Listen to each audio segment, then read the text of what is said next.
Hola, yo soy Avirazán. En ocasiones me toca dar consulta a personas que han viajado por el mundo y es el caso del tema del día de hoy, un ataque de seres dimensionales en Roma.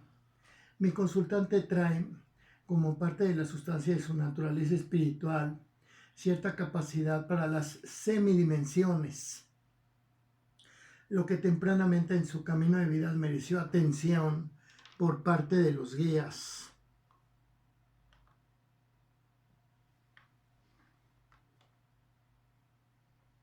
En su primera vida humana murió en el parto de uno de sus hijos. En planos espirituales del astral, después de aquella vida, le pidió a los guías conocer sobre los procesos de la maternidad en la familia, así que le permitieron consultar información en una biblioteca en el astral. Después de su segunda encarnación volvió a solicitar a los guías continuar consultando esa información en planos espirituales, lo que llevó a los guías a ofrecerle entrenarla o desarrollarla espiritualmente a ese respecto. Pero ella no se decidió.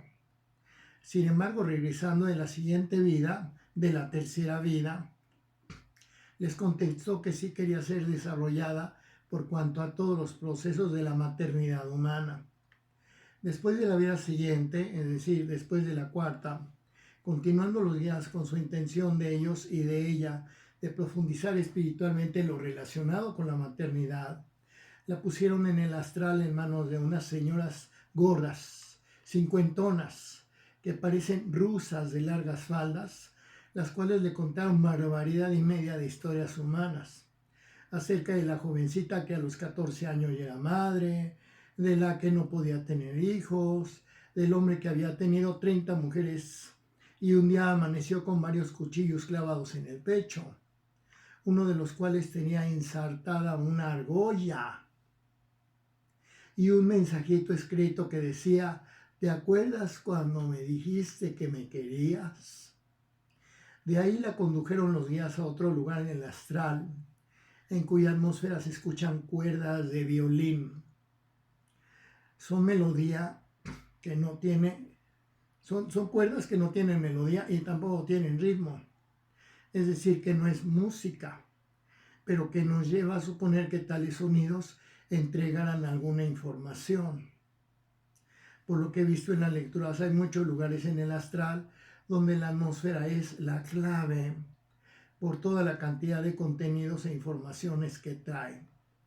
En una encarnación posterior, que probablemente haya sido la anterior a la actual, la implantaron para que viviera una prueba. El implante que lo colocaron en el astral era una pulsera en la muñeca derecha, de la que salía una estructura recta, como colgando, pero que adoptaba otras posiciones, como de 50 centímetros de largo.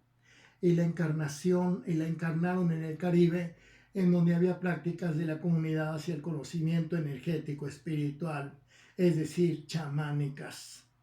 Comenzó ayudando a las parteras hasta que se convirtió en aquel tiempo y ubicación en la parte estrella, especializada no solo en gemelos, sino en todas las situaciones de riesgo y alarma que llegan a presentarse en los partos. La energía muestra que costaba el trabajo de una vida hacerse del equivalente de media casa. Pero le comentaron en la comunidad que con lo que sabía hacer podía adquirir 3 casas. Sin embargo, ella consideró que esas otras prácticas serían de riesgo moral, de riesgo espiritual, así que se mantuvo solamente en su práctica convencional. Es muy joven ella actualmente y recorrió varios países europeos occidentales en un tour turístico hace no mucho. En Roma, Italia, ella veía a una niña inmaterial, por llamarla de alguna manera, que se asomaba en el pasillo de la habitación, en su hospedaje, pero no quiso dar crédito a que, hospedándose como turista, hubiera dado precisamente a un hotel con fantasmas.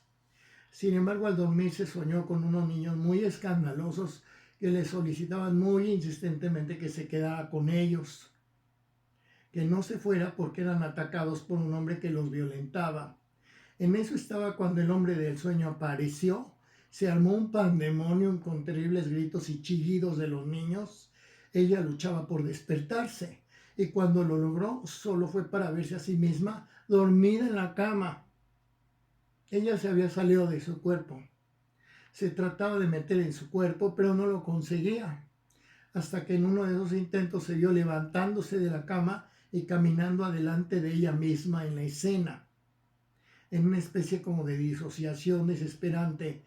Es decir, yo estoy levantada de la cama y estoy caminando, pero no estoy caminando adentro de mi cuerpo, sino fuera de mi cuerpo, de manera que yo me veo a mí misma como caminando en paralelo a mi cuerpo, digamos. Algo pasó porque su hermana se despertó. Ella le suplicaba a su hermana como podía, es decir, en la forma en que podía, que su hermana se pusiera a rezar. Y su hermana así lo hizo. Ella logró colgarse un rosario que acababan de comprar en la Basílica de San Pedro y entonces comenzó a rezar en un idioma desconocido, la hermana, o incluso a rezar al revés, hasta que la pesadilla pasó. La lectura de energía de tal acontecimiento nos cuenta la historia de la siguiente manera. Hace 60 millones de años llegaron seres dimensionales a nuestro planeta. Es decir, no son espíritus y muy probablemente tampoco son extraterrestres, sino más bien, eventualmente sí pudieran ser seres del universo, pero que no vienen de un astro o planeta, sino que se encuentran en las dimensiones mismas como tales. Hace 300 años un personaje con conocimiento sobre el oriental abrió un portal dimensional en la ciudad de Roma, el cual tiene 12 kilómetros de largo ese portal dimensional. Una parte daba a planos espirituales resplandecientes de luz, otras dos partes daban a tinieblas espirituales y el tercero a oscuridad espiritual. De ello se dieron cuenta en antiguo una serie de personajes humanos que serían como magos, brujos, practicantes de ocultismo y chamanes, quienes no solamente segmentaron dicho portal dimensional en Roma, sino que colocaron en diferentes ubicaciones en las construcciones y sitios de Roma una serie de implementos espirituales energéticos con la finalidad de cerrar esas partes o el equivalente a ese portal dimensional en partes, y también de esquivar o cerrar puertas para evitar que seres no humanos se colaran en la ciudad. Es decir, los maestros de lo invisible en diferentes disciplinas de conocimientos esotéricos, espirituales avanzados, energéticos y demás, lo que hicieron fue colocar elementos en la ciudad de Roma y tomar medidas con ese portal dimensional tan largo para que por ahí no se fueran a meter seres inconvenientes a la ciudad, que es lo que suele suceder, ¿verdad? Quedan como puertas abiertas y desgraciadamente una parte de los seres que se meten a través de esos portales dimensionales de oscuridad, digamos, terminan siendo almas terribles, delincuentes, criminales, genocidas, verdaderamente espantosos, que se cuelan a través de esos portales abiertos. Si bien ellos lo intentaron, no han logrado completamente cerrarlo en la actualidad. Pues después de 300 años todavía no ha habido alguien que logre cerrar ese portal definitivamente, el cual permanece abierto en alguna forma o tamaño que yo no podría precisar. He visto que eso que ella llama una niña fantasma en el hotel, en realidad era una combinación del portal mismo como de entes dimensionales. No se trata de que la habitación de mi consultante haya quedado cerca de tal portal, sino que es la cualidad espiritual de ella en su capacidad para las semidimensiones la que atrajo a esos seres. Pues de hecho no había ninguna niña que se asomara por el pasillo de la habitación, sino que esa fue la apariencia que ellos escogieron, seres semidimensionales o de de algún rasgo lateral de nuestra dimensión. Al momento en que los seres dimensionales comenzaron a presentarse con ella, en lo que ella interpretó como un sueño, pero que en realidad era un ataque, se presentó una guardiana espiritual de luz adentro de la habitación. Cuando los supuestos niños le comenzaron a hablar del Señor que los violentaba, se trató de una estrategia de esos entes, de los seres invasivos semidimensionales, para subirle la temperatura al temor en ella, para avanzar en su ataque. Y para ese momento ellos ya la habían tomado por medio de una estructura energética desde el coxis, los seres semidimensionales a ella. A continuación se presentó adentro de la habitación un guía varón, pero que no puso pie en el suelo, sino que se mantuvo como a 2 metros de altura y como a 2 metros de la guardiana, el cual generó un anillo alrededor de la guardiana, como de 2 metros de diámetro, teniendo a la guardiana en el centro. Ese anillo era perfectamente perpendicular al piso, es decir, horizontal, y la guardiana se encontraba perfectamente en el centro del mismo. La escena de los cuchillos, de los chillidos de los niños, es cercana a otra parte del ataque, en que se le comenzaron a meter por la pierna derecha a los seres semidimensionales desde el tobillo hacia arriba. Parte de toda la escena alucinante incluyó el que esos seres la pusieron a ella en un estado semi-hipnótico, y al verse ella misma fuera de su cuerpo, en realidad se trataba de la acción protectora de la guardiana sobre ella.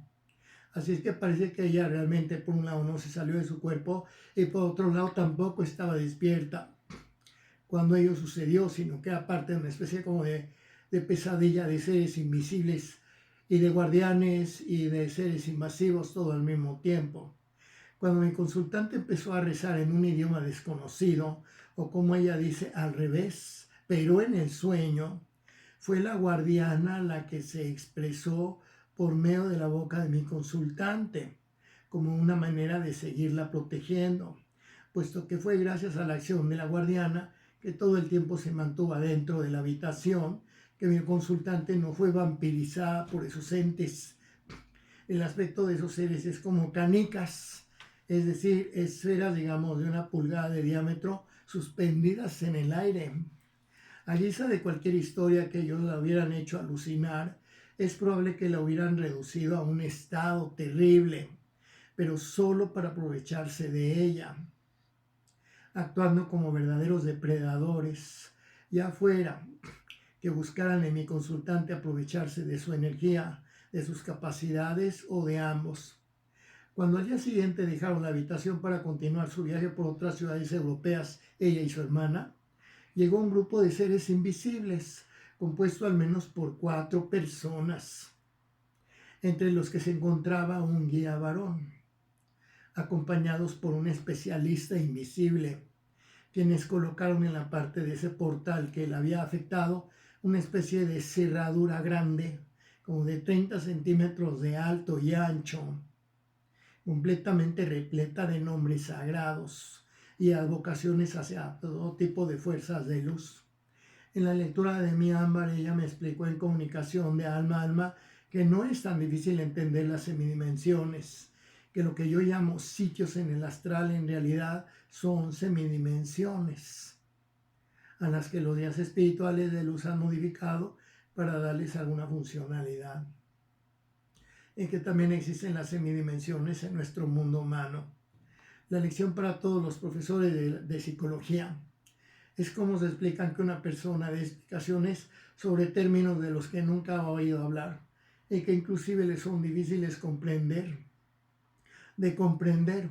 Ella ni siquiera había oído hablar de ese término y sin embargo me estaba dando explicaciones, pero bueno, ella no lo conocía humanamente, pero sí lo conocía espiritualmente. Tanto en la energía de mi consultante como en la de su esposo, por auscultación directa mía, traen en la misma parte del cuerpo, en el pulmón izquierdo, la energía de una mujer, tanto ella como su esposo. No son padres, así que en principio interpreté que pudiera ser la energía de una posible hija que yo llegara a tener, pero en vistas de ese camino de vidas con su intención por ser desarrollada espiritualmente dentro del mundo de la madre y del hijo, en todas las facetas de la maternidad, no sería improbable que tal energía guarde relación específicamente con el entrenamiento que ella sufrió, que ella recibió acerca de la maternidad. Es raro que un alma tome camino precisamente desde la finalización de su primera vida humana. Es raro que solicite después de 2 vidas consecutivas enterarse de información en una biblioteca en el astral. Es raro que el camino de vida de un alma sea dirigido en el sentido de que más bien se van viviendo las vidas según uno mismo o la propia naturaleza espiritual o los guías lo indiquen, es decir, siguiendo una especie como de mapa. Pero todo ello se presenta como cierto en el caso de mi consultante.